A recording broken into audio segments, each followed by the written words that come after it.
बिस्मिल्लाहिर्रहमानिर्रहीम। Dear students, हिन वक्त जी टॉपिक है इलेक्ट्रॉन एफिनिटी। इलेक्ट्रॉन एफिनिटी जी जेकॾहिं असां डेफिनेशन ते अचूं त डेफिनेशन छा थो ॿुधाए? It is change in energy due to gain of electron in a gaseous system to make negative ion. यादि करे छॾियो, इलेक्ट्रॉन जो एब्ज़ॉर्ब थियण बि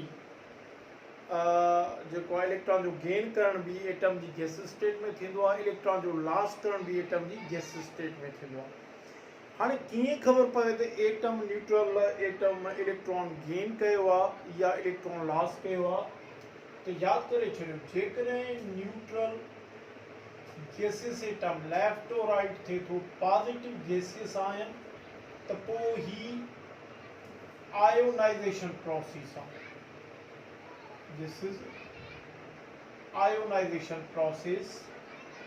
ऐं हिते जेका डेल्टा एच यूज़ थींदी उहा हमेशह पॉजिटिव हूंदी, इनखे असां सॾींदासीं आयोनाइज़ेशन पोटेंशियल। पर जॾहिं हिकिड़ो neutral gaseous atom left to right negative ion में कन्वर्ट थिए, गैसियस नेगेटिव आयन, त पोइ ही हिते जेका डेल्टा एच हूंदी उनखे सॾींदासीं इलेक्ट्रॉन एफिनिटी। तो इहो वाज़े फ़र्क़ु आहे इलेक्ट्रॉन एफिनिटी ऐं आयोनाइज़ेशन पोटेंशियल में। त आयोनाइज़ेशन पोटेंशियल जे ज़रिए गैसियस एटम पॉजिटिव आयन गैसिस में कन्वर्ट थींदो, इलेक्ट्रॉन एफिनिटी में न्यूट्रल गैसियस एटम नेगेटिव आयन गैसिस में कन्वर्ट थींदो। ठीकु आहे न? जेकॾहिं असां इलेक्ट्रॉनिक कॉन्फ़िगरेशन जे लिहाज़ सां ॾिसूं त पोइ असांखे कीअं ख़बर पवे त कहिड़ो प्रोसेस आयोनाइज़ेशन आहे, कहिड़ो प्रोसेस इलेक्ट्रॉन एफिनिटी आहे? ॾिसो, जीअं गेट सपोज असां हिते ॾिसो, असां का बि इलेक्ट्रॉनिक कॉन्फ़िगरेशन लिखूं था, 1s2 2s2 2p6 3s1। Left to right जॾहिं चऊं था त इनमें इलेक्ट्रॉन खुटे थो या इलेक्ट्रॉन खुटनि था, घटिजनि था, त पोइ ही आयोनाइज़ेशन प्रोसेस आहे। डेल्टा एच खे आई पी सॾींदासीं। ॾिसो, हिते 3s वारो इलेक्ट्रॉन ख़तमु थी वियो, तंहिंजी माना इलेक्ट्रॉन लेफ्ट टू राइट घटियो, त इहा आयोनाइज़ेशन प्रोसेस आहे। चेंज इन एनर्जी खे आयोनाइज़ेशन पोटेंशियल चवंदासीं। पर जेकॾहिं लेफ्ट टू राइट ॾिसो, इलेक्ट्रॉन ही पहिरीं ॻाल्हि त neutral gaseous atom left to right neutral gaseous negative ion में कन्वर्ट थो थिए, हिते डेल्टा एच खे इलेक्ट्रॉन एफिनिटी सॾींदासीं। कॉन्फ़िगरेशन में ईअं आहे त जेकॾहिं लेफ्ट टू राइट इलेक्ट्रॉन वधी वञे त पोइ असां उनखे इलेक्ट्रॉन एफिनिटी उन प्रोसेस में, उन चेंज में जेका एनर्जी चेंज हूंदी उन प्रोसेस में उनखे इलेक्ट्रॉन एफिनिटी सॾींदासीं। त हाणे जेकॾहिं तव्हांखे एमसीक्यू मिले which electronic configuration represents the ionization process, त ही इलेक्ट्रॉनिक कॉन्फ़िगरेशन आयोनाइज़ेशन प्रोसेस खे रिप्रेजेंट थी करे, ही इलेक्ट्रॉनिक कॉन्फ़िगरेशन इलेक्ट्रॉन एफिनिटी खे रिप्रेजेंट थी करे। हाणे वापस अचूं था असां इलेक्ट्रॉन एफिनिटी तरफ। इलेक्ट्रॉन एफिनिटी छा आहे? चए थो, it is change in energy due to gain of electron in neutral in a neutral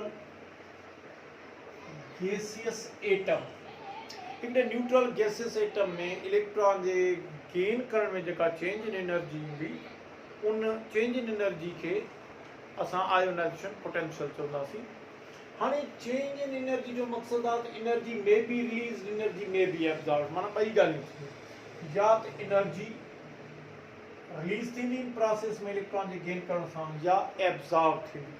इहो डिपेंड थो करे एटम जे वैलेंस शेल जी इलेक्ट्रॉनिक कॉन्फ़िगरेशन ते, उनजी नेचर ते, कहिड़ी नेचर जी इलेक्ट्रॉनिक कॉन्फ़िगरेशन आहे। हाणे हेलोजन्स ॾिसो, जेके बि हेलोजन्स आहिनि 7th ए ग्रुप में फ्लोरीना, क्लोरीना, ब्रोमीना, आयोडीना, इन्हनि सभिनी जी इलेक्ट्रॉन एफिनिटी जेका आहे उहा नेगेटिव आहे, माना एनर्जी रिलीज़ थींदी आहे। ओके, छो? छाकाणि हिते ॾिसो असां क्लोरीन जो एग्जाम्पल वठूं त हिन जी छो थी हिते एनर्जी इलेक्ट्रॉन एफिनिटी जी रिलीज थिए due to gain of electron. त हिन जी कॉन्फ़िगरेशन खे ॾिसो 1s2 2s2 2p6 3s2 3p5। हाणे जॾहिं हिन में इलेक्ट्रॉन गेन था करायूं असां त इहो वैलेंस शेल में ऑक्टेट थो पैदा करे। हाणे ॾिसो 1s2 2s2 2p6 3s2 3p6 ही ऑक्टेट अची वियो। ऑक्टेट तव्हांखे ख़बर आहे त स्टेबल वैलेंस शेल कॉन्फ़िगरेशन आहे ऐं स्टेबल वैलेंस शेल कॉन्फ़िगरेशन तॾहिं हासिल थींदी आहे जॾहिं एनर्जी रिलीज थिए।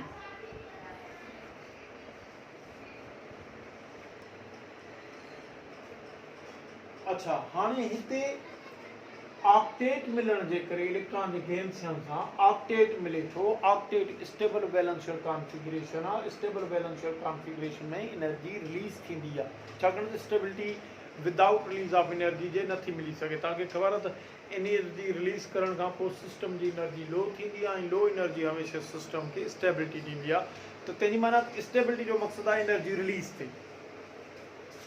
अच्छा मैग्नीशियम में इलेक्ट्रॉन जे गेन सां एनर्जी एब्जॉर्ब थी थिए माना हिन जी इलेक्ट्रॉन एफिनिटी पॉजिटिव आहे। छो थी थिए हिन जी पंहिंजे वैलेंस शेल जी इलेक्ट्रॉनिक कॉन्फ़िगरेशन जी नेचर ते इहो डिपेंड थो करे। ॾिसो मैग्नीशियम जी इलेक्ट्रॉनिक कॉन्फ़िगरेशन 1s2 आहे 2s2 आहे 2p6 आहे 3s2 आहे 3p। हाणे हिते ॾिसो ही वैलेंस शेल आहे। हिते त इलेक्ट्रॉन जी गुंजाइश ई कोन्हे। इलेक्ट्रॉन ईंदो हिते 3p में जेको ख़ाली आहे। हाणे 3p जेको आहे तव्हांखे ख़बर आहे हाई एनर्जी ऑर्बिटल आहे। हाणे हाई एनर्जी ऑर्बिटल में एड थियण लाइ ज़ाहिर आहे इलेक्ट्रॉन खे एनर्जी गेन करणी पवंदी आहे। लिहाज़ा हिते इन्ही जे करे गेन ऑफ इलेक्ट्रॉन में एनर्जी एब्जॉर्ब थींदी। ठीकु आहे। नाइट्रोजन जी इलेक्ट्रॉन एफिनिटी पॉजिटिव छो आहे छाकाणि त नाइट्रोजन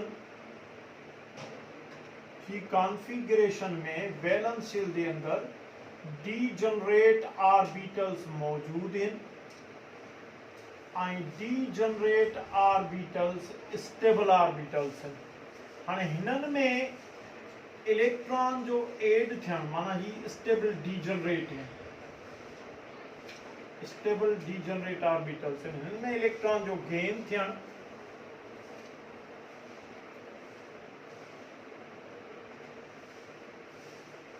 जेको आहे हिननि खे पार्शली फिल्ड कंदो ऐं पार्शली फिल्ड थियण जे लाइ पार्शली फिल्ड थींदो ही अनस्टेबल थी पिया।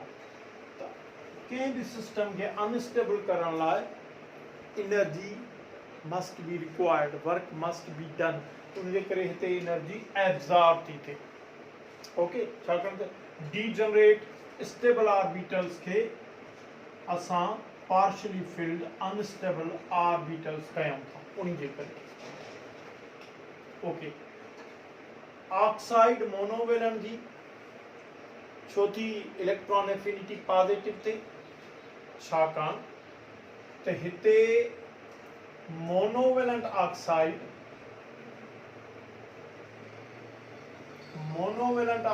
जी नेगेटिव चार्ज ऐं इलेक्ट्रॉन जेको एड थिए थो उनजी नेगेटिव चार्ज में रिपल्शन थींदी।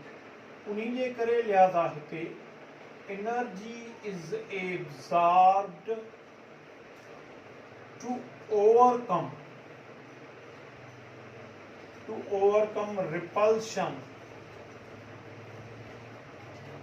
between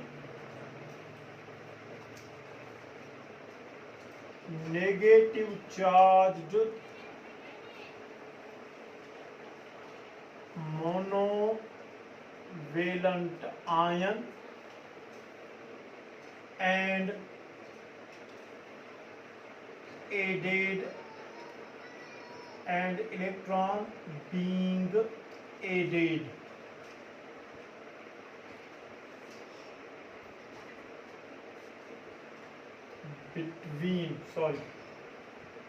Monovalent ion between to overcome repulsion between negative charge monovalent ion and electron being added.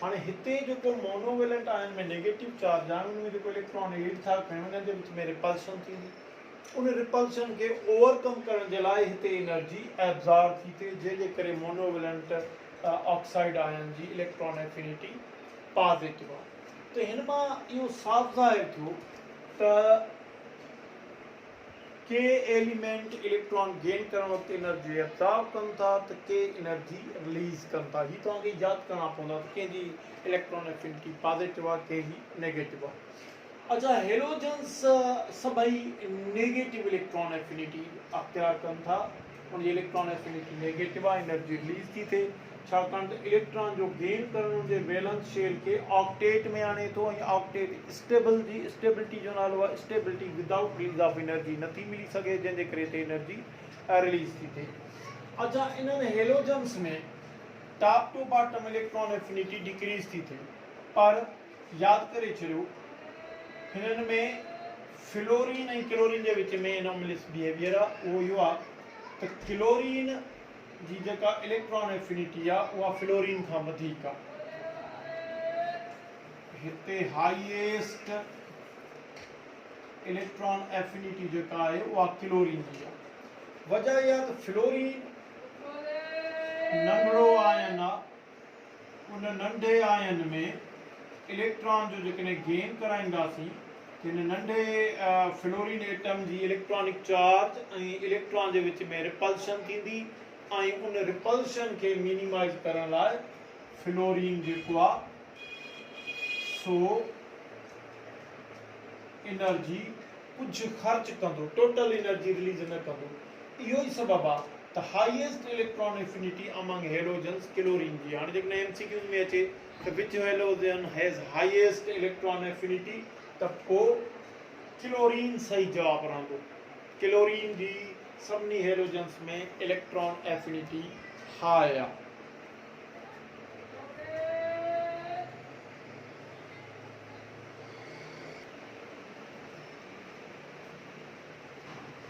Dear students here असां स्टडी कंदासीं इलेक्ट्रोनेगेटिविटी जी इलेक्ट्रोनेगेटिविटी छा आहे it is relative tendency of an atom to attack the shared pair of electrons towards itself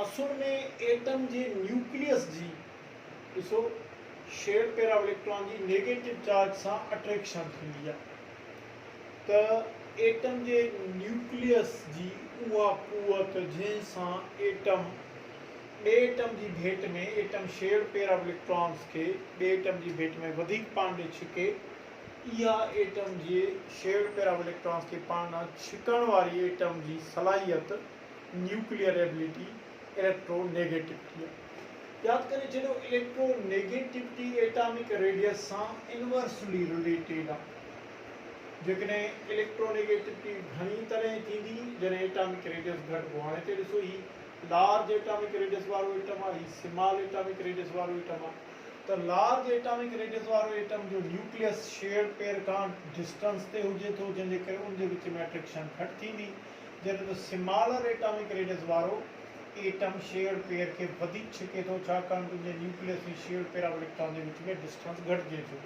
इहो ई सबबु आहे त large atomic radius जो मक़सदु आहे त लेस इलेक्ट्रोनेगेटिव एलिमेंट थींदो स्मॉल एटॉमिक रेडियस जो मक़सदु आहे मोर इलेक्ट्रोनेगेटिव एटम थींदो हाणे तव्हांखे ख़बर आहे पीरियाडिक टेबल में left to right atomic radius decrease थींदो हर पीरियड में त पोइ इलेक्ट्रोनेगेटिविटी वधंदी ऐं top to bottom atomic radius वधंदो आहे त पोइ इलेक्ट्रोनेगेटिविटी डाउन द ग्रुप किरंदी हाणे इन हिसाब सां फ्लोरीन तव्हांखे ख़बर आहे त फ्लोरीन स्मॉलेस्ट एटॉमिक रेडियस रखंदड़ एलिमेंट आहे उनजी इलेक्ट्रोनेगेटिविटी बि मैक्सिमम आहे 4 हिन जो कोई यूनिट कोन्हे छाकाणि त ॿिनि एटमनि जे विच में शेयर्ड पेयर ऑफ इलेक्ट्रॉन्स खे छिकण जी भेट आहे ऐं वॾे में वॾो एटॉमिक रेडियस तव्हांखे ख़बर आहे त सीज़ियम खे आहे उन्हीं जे करे सीज़ियम लीस्ट इलेक्ट्रोनेगेटिव एलिमेंट थींदो। हालांकि थियणु फ्रांशियम खे खपे, पर फ्रांशियम रेडियोएक्टिव आहे, उनजे करे असां उनजी फिजिकल या केमिकल प्रॉपर्टीज़ जी स्टडी नथा करे सघूं। त अमंग नॉन रेडियोएक्टिव में जेको सीज़ियम आहे इहो वॾे एटॉमिक रेडियस वारो आहे, जंहिंजे करे उनजी इलेक्ट्रोनेगेटिविटी घटि में घटि थींदी। हाणे electronegativity, why do we study the electronegativity? Electronegativity जूं एप्लीकेशन्स त तमामु घणियूं आहिनि। इलेक्ट्रोनेगेटिविटी उन मां हिकिड़ी आहे तव्हांजे सिलेबस में इलेक्ट्रोनेगेटिविटी जी difference of electronegativity between two atom bonded atoms जे विच में असां डिफरेंस ऑफ इलेक्ट्रोनेगेटिविटी जी मदद सां ॿुधाए सघूं था, प्रेडिक्ट करे सघूं था त केमिकल बॉन्ड जी कहिड़ी टाइप ठहंदी। हाणे इन लाइ हिकिड़ी असां वटि क्राइटेरिया इहा आहे त जॾहिं बॉन्डेड एटमनि जे विच में डिफरेंस ऑफ इलेक्ट्रोनेगेटिविटी 1.7 खां ग्रेटर आहे त कोआयनिक बॉन्ड ठहंदो। मिसाल तौरु ॾिसो, असां हिते एग्जाम्पल खणूं था NaCl। हाणे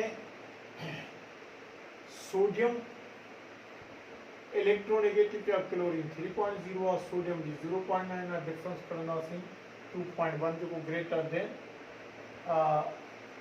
1.7 आहे। हाणे इन जो मक़सदु आहे त मञूं खणी जेकॾहिं सोडियम ऐं क्लोरीन जे विच में मञूं बि खणी वक़्ती तौरु त शेयर्ड पेयर ऑफ इलेक्ट्रॉन आहे, त क्लोरीन जी इन शेयर्ड पेयर ऑफ इलेक्ट्रॉन खे छिकण जी ताक़त सोडियम खां 2.1 टाइम्स ग्रेटर आहे, जंहिंजे करे सॼो शेयर्ड पेयर क्लोरीन सोडियम खां खसे थो, जंहिंजे करे क्लोरीन नेगेटिव आयन थी थो वञे। ही शेयर्ड पेयर ऑफ इलेक्ट्रॉन जे कंप्लीट लॉस जे करे पॉजिटिव आयन थी थो वञे। हाणे पॉजिटिव नेगेटिव आयन जी अट्रैक्शन जेका आहे उहा आयनिक बॉन्ड थी वञे। हिते क्लोरीन मॉलिक्यूल जो एग्जाम्पल वठो, इन में ॾिसो ॿिन्ही क्लोरीन जी इलेक्ट्रोनेगेटिविटी 3 आहे, डिफरेंस 0 आयो, त इन जी माना थी shared pair of electrons equally attracted आहे by the nucleus of both atoms. उनजे करे न इहो शेयर्ड पेयर कंहिं खां लॉस थो थिए न गेन थो थिए, जंहिंजे करे कंहिं बि एटम ते का बि पोलैरिटी या चार्ज पैदा नथी थिए ऐं बॉन्ड जेको आहे उहो प्योर कोवलेंट या नॉन पोलर कोवलेंट ठहे थो। इहा एप्लीकेशन आहे इलेक्ट्रोनेगेटिविटी जी।